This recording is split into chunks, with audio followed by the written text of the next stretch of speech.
nasaan yung baril mo? Alam nga ba nang pupunta sila may dala-dalang batuta lang o may dalang gulok?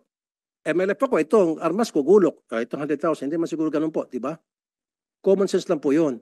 So malaking anomalya. Kaya nga po, kung ako dapat sa sitwasyon mo, may nasibak na, may nakulong na. Totoo yan. Kasi laki anomalya eh. 40,000 versus 4,000. 46,000 versus 132 versus 4,000. Follow-up question lang in line with the question of Senator Tulfo. Kanino niya ba binibigay 100,000? Sa surrender ba mismo o sa organization? Combatant, the IDB fully identified and verified the identity. In fact, they can... Mismo sa Yes, surrender? Yes, sir. Yes, Your Honor. Kasi meron mga aligasyon na merong mga hindi umaabot na total na 100,000. May mga cut pa raw. Sir, At hindi talaga buo na 100,000 ang tinatanggap ng mga surrenderies. based on the decommissioning process, most of them will have the biometrics, Your Honor. Pinapipirma niya ba na Yes, yes, sir. nakakatanggap ng 100,000? They have the biometrics ID. So it is fully identified by the IDB because the IDB is the one commissioned by the both panels. Yeah. And it is being given to the individuals, Your Honor. Kasi nakakatakot niyan. Pagka sa organisasyon yung binigay 100,000 kada surrender, baka naman lalo silang pinopondohan pa ng gobyerno yung kanilang recruitment plan. Mr. Chair, okay, pwede magsingit.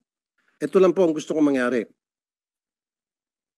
Gusto ko, kung merong susunod na hearing, yung result ng gagawin yung investigasyon ngayon, sino-sinong involved sa korupsyon. May korupsyon dito, whether you like it or not. Meron po, ang laking discrepancy. Mag-imbestiga po kayo, dapat may managot. Ang laking pera po dito, ang nawala sa gobyerno.